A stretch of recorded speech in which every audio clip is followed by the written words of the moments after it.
Last part में हमने देखा था कि मैक्स को बबाता ने बता दिया था कि एवा पे हमला नी हेलु, येन हाई और एटकिन ने किया था। तो मैक्स ने येन हाई और नी हेलु को मार दिया था, लेकिन उन दोनों के मरने की बात एटकिन को पता चल गई थी। साथ ही उसे ये भी पता चल गया था कि मैक्स ने ये सब किया है। तो ये जानकर एटकिन मैक्स से बचने के लिए मीडिया को बुला के सबको ये बता देता है कि मैक्स अभी भी जिंदा है, क्योंकि उसे लग रहा था कि मैक्स सबके सामने एटकिन को नहीं मारेगा। लेकिन मैक्स वहां पहुंच के बिना कुछ देखे एटकिन को जान से मार देता है, जिसे देखकर वहां खड़ी मीडिया और लोग बहुत ज्यादा डर गए थे। अब आगे तो इस पार्ट की शुरुआत में एटकिन की बॉडी देखकर ज्यादातर लोग वहां से डर के मारे भाग जाते हैं। जिसके बाद एक न्यूज रिपोर्टर मैक्स से पूछता है कि आपने पार्लियामेंट के स्पीकर को क्यों मार दिया। तो मैक्स उन्हें कुछ सबूत देकर वहां से चला जाता है। वो सबूत वही पिक्चर्स थी जिसमें एटकिन, येन हाई और नी हेलु मैक्स और बाकी हीरोज की फैमिलीज को हार्म कर रहे थे। तो ये सब देखकर वो चौंक जाते हैं। जिसके बाद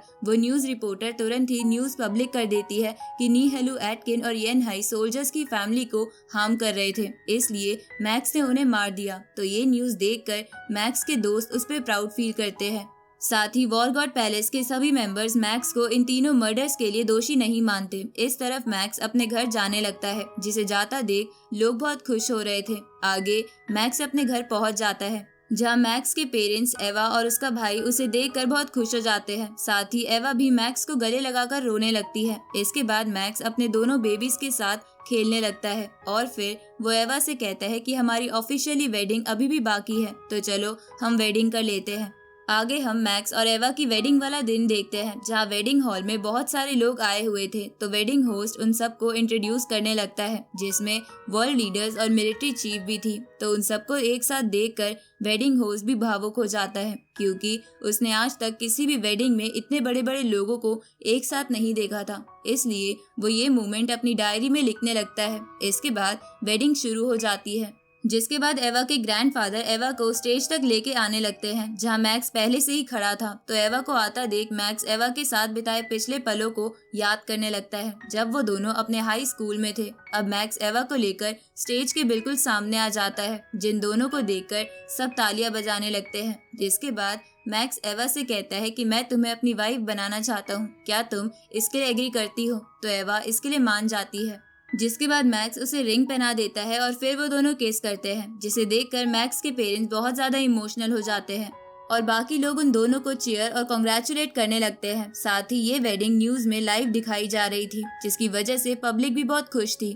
इधर हम एल्डर याओ राव को देखते हैं, जो मास्टर होंग और ली शेंग के चैम्बर्स के पास थी, क्योंकि वो उन दोनों के उठने का इंतजार कर रही थी। तभी वहां मिस्टर बिंग और बीस्ट आते हैं। जिसके बाद मिस्टर बिंग एल्डर याओ राव से कहते हैं कि वाटर ऑफ लाइफ किसी भी इंजरी को कम्प्लीटली ठीक कर सकता है, लेकिन वो इन दोनों को नींद से नहीं जगा सकता। साथ ही हम ह्यूमंस के पास इन दोनों को नींद से जगाने की कोई टेक्नोलॉजी भी नहीं है। जिसपे बीस्ट उससे पूछता है कि क्या हम बस वेट ही करते रहेंगे। उसी वक्त मॉनिटर पर मास्टर होंग के ब्रेन में हलचल होती दिखती है। तो ये देखकर तीनों गार्ड्स चौंक जाते हैं और डॉक्टर को बुलाने लगते हैं। उसी वक्त मास्टर होंग नींद से उठ जाते हैं। इस तरफ हम मैक्स और बबाता को स्पेस शटल में देखते हैं, क्योंकि बबाता मैक्स को किसी दूसरे प्लेनेट पर लेकर जा रही थी। साथ ही इसी बीच बबाता मैक्स को बता देती है कि मास्टर ली शेंग और मास्टर होंग दोनों ही नींद से जाग चुके हैं और इसी के लिए मार्शल हॉल तुम्हें कांटेक्ट करने की कोशिश कर रहा था, पर क्योंकि हम स्पेस में हैं इसलिए यहाँ सिग्नल नहीं पहुँच सकता, लेकिन मैं अपनी टेक्नोलॉजी से तुम्हारे लिए मैसेज टाइम टू टाइम पहुँचाती रहूंगी। तो मैक्स ये सुन के बबाता को वापस चलने को कहता है। इस पे बबाता कहती है कि हम उनसे बाद में मिलेंगे, क्योंकि अभी हमें टाइम और एनर्जी वेस्ट नहीं करनी चाहिए। तो मैक्स इसके लिए मान जाता है और बबाता से पूछता है कि हम मार्स पर क्यों जा रहे हैं। इस पे बबाता मैक्स को बताती है कि अर्थ पर मेटल्स की अमाउंट बहुत कम है, जिसकी वजह से वहाँ गोल्डन हॉर्न बेहेमोथ की खास स्किल्स को प्रैक्टिस नहीं किया जा सकता। अब वो दोनों मार्स के बहुत करीब पहुँच जाते हैं। जिसके बाद मैक्स बबाता से पूछता है कि हम ह्यूमंस ने भी मार्स पर सैटेलाइट भेजी थी, पर हमें यहाँ ज्यादा मेटल्स होने का सबूत नहीं मिला। इस पे बबाता उससे कहती है कि तुम ह्यूमंस के इक्विपमेंट्स बहुत ज्यादा पुराने हैं। अब बबाता पूरी स्पेसशिप को ट्रांसपेरेंट करके मैक्स को आसपास के व्यू को दिखाती है, जो बहुत ही ब्यूटीफुल था। इसके बाद बबाता अपने स्पेस शटल को मार्स के एटमॉस्फेयर में ले आती है, जहाँ मैक्स अर्थ की तरह एक एंशिएंट रुइंस देखता है और बबाता से उसके बारे में पूछता है। इस पे बबाता उसे बताती है कि ये यिनलैंड किंगडम का हेडक्वार्टर हुआ करता था। साथ ही इसी की वजह से तुम्हारी अर्थ की सैटेलाइट्स मार्स पर कुछ अच्छे से डायरेक्ट नहीं कर पाती, क्योंकि ये सब कुछ ब्लॉक कर देता है। इसके बाद मैक्स बबाता से पूछता है कि जब एंशिएंट रूइंस इतने सालों से अर्थ और मार्स पर है तो हमें अब तक एलियंस होने का सबूत क्यों नहीं मिला।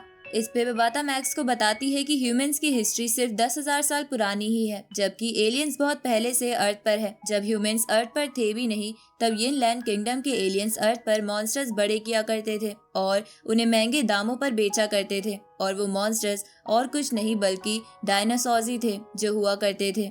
लेकिन 70 मिलियन साल पहले एक दूसरी सिविलाइजेशन ने कंपटीशन के चलते अर्थ पर एक दूसरे प्लेनेट को टकरा कर सभी डायनासोर्स को मार दिया, ताकि यिनलैंड किंगडम का बिजनेस ना चल सके। इसके बाद बबाता मैक्स को बताती है कि पृथ्वी के पिरामिड्स एंशिएंट रूइन जैसे इसलिए दिखते हैं क्योंकि वहाँ यिनलैंड के मेंबर्स रहा करते थे, लेकिन उस अटैक के बाद यिनलैंड सिविलाइजेशन ने अर्थ को छोड़ दिया और उन पिरामिड्स की ये हालत हो गई। उसी वक्त मैक्स उस जगह को देखकर कहता है कि ये तो किसी माइन की तरह लग रहा है। इस पे बबाता उसे बताती है कि यिनलैंड सिविलाइजेशन अर्थ पर मॉन्स्टर को पालने के साथ साथ मार्स पर गोल्ड आइदर क्रिस्टल की माइनिंग भी किया करती थी, लेकिन मार्स पर भी किसी और सिविलाइजेशन ने उन पर अटैक कर दिया था, जिसकी वजह से माइन करे हुए मेटल्स यहाँ धरे के धरे रह गए। तो ये सुन के मैक्स बबाता से कहता है कि अर्थ के मेटल्स और यहाँ के मेटल्स में क्या डिफरेंस है।